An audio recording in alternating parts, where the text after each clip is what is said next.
What's up guys, Houndish here, and today we're jumping in with some Destiny 2 news, and of course it's Twid Day, where Bungie give us the weekly updates for Destiny 2. So in this one, naturally, with us being only a couple of weeks away from Season of the Wish, they do give us more details about the upcoming season, so we get some teasers, but also they reveal the exotic weapon that we'll get from the Season Pass next season, which is sort of a surprising one. We'll talk about that, but also more economy updates for Season 23, changes coming for engrams, new rewards for Lost Sectors, and they give us a date for the upcoming dungeon in Season 23. So a few important bits in this one today. As always, I hope you guys enjoy it, and if you do, a rating below very much helps us out on the channel. But without further delay, let's get into it. And the first thing they share in the Twid is actually the season teaser trailer that they posted earlier on this week. Of course, it's only a short video. If you happen to have missed it though, it is linked in the twab and that's in the description box down below. I would imagine we'll get a full trailer, potentially before the launch of the season. We'll see how it goes. Of course, you never really know what Bungie are going to do with the timing, but they've also confirmed in the twab that there are more Season 23 updates to roll out in the next couple of weeks. So plenty of stuff to talk about, but an important one from the Twid today, actually towards the end of the update, but we'll move it forward in the video. And Bungie say our new dungeon for Year 6 is scheduled to go live at 9 AM PST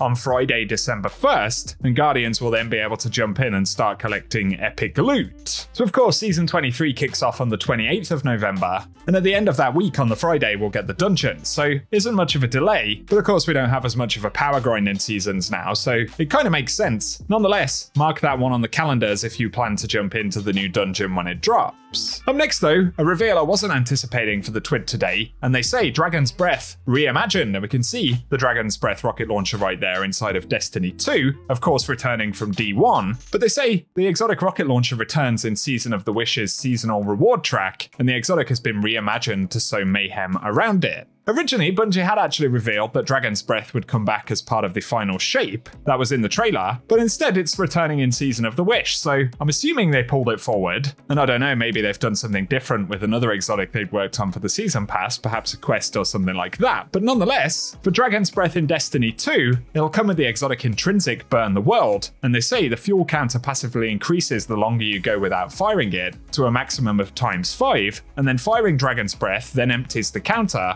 transferring all of the fuel into the rocket. Rockets then embed themselves in struck targets, causing scorch damage, and periodically ejecting incendiary fuel into pools around the target that inflict scorch damage to anything standing in them. And the more fuel a rocket is fired with, the longer it lasts before detonating, and the more fire it spreads. So that's certainly a different take on the exotic compared to what we had in Destiny 1. And it's interesting, that element of sort of recharging the fuel, which makes the next projectile more powerful the longer that it isn't fired. On top of that though, there's also the perk High Octane, and with this intrinsic, they say nearby ignitions instantly refill your Dragon's Breath with 2 fuel. Plus, when it fully refills, it reloads itself, and once you've got the thing in hand, they say make sure to pay a visit to the gunsmith in the tower so we can pick up the quest for the exotic catalyst. And this will be Pyromancer, and the catalyst passively replenishes your Dragon's Breath fuel faster, and on top of that, eliminating combatants with the weapon causes them to spawn fire sprites. So that certainly sounds pretty interesting right there. Of course, we'll see how it works out in practice, but potentially it could be doing quite a lot of damage, as well as spreading Scorch to nearby targets, so potentially a mix between possibly a good DPS rocket launcher,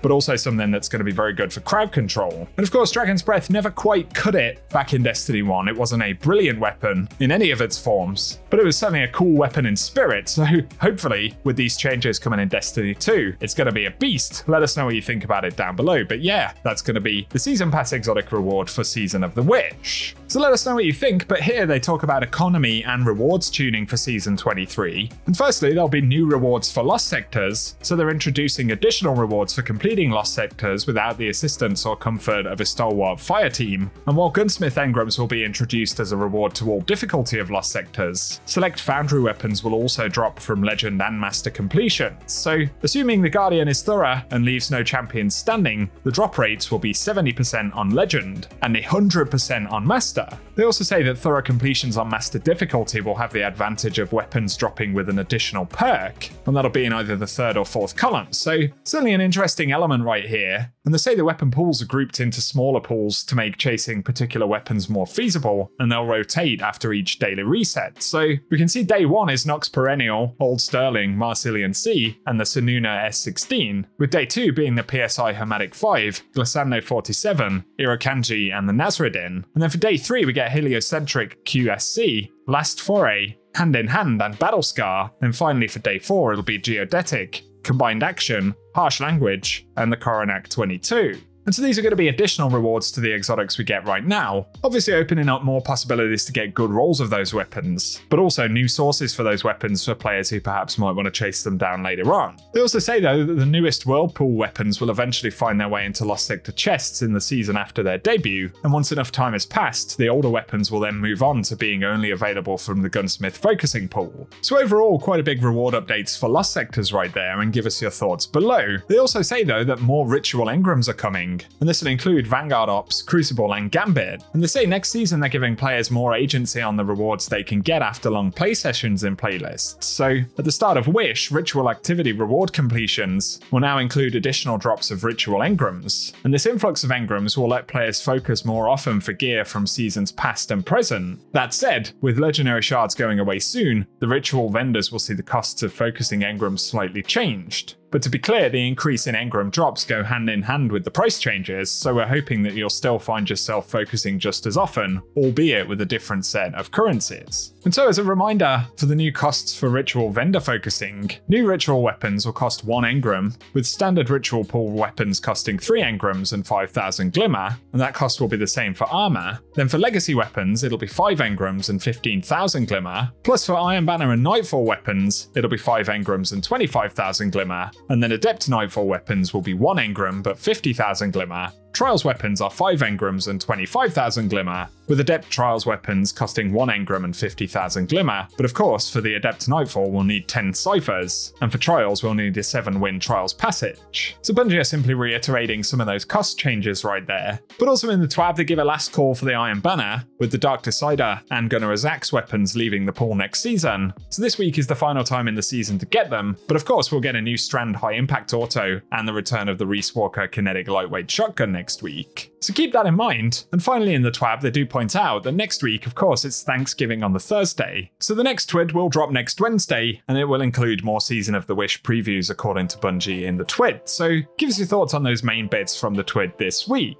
Some final bits to add to the video today though, and something worth mentioning here, Bungie Help said that due to an issue they've replaced the highly commendable Transman effect in the Eververse store this week, and players experiencing issues performing game actions with the effect equipped can mitigate them by either jumping or unequipping the Transman effect. So that one's been bugged and allowing some weird stuff to happen in the game. Obviously players who have it can still use it, but otherwise it was taken out of the store this week. The only other thing I wanted to mention right here, but there's still a lot of discussion regarding the final shape delay in the community, especially given that we don't have an actual confirmation. I was kind of curious as to whether we'd hear something in the TWID this week, but obviously still nothing official has been said. And earlier in the week when we got the Season of the Wish teaser, the press release for that still said that Season of the Wish is the final season before the final shape, which launches on February 27th. And some players took that as a soft confirmation that it won't be delayed, but obviously it still doesn't provide a lot of clarity. And without giving further info, we wouldn't expect Bungie to update the release date for final shape inside of a press release for another season anyway, so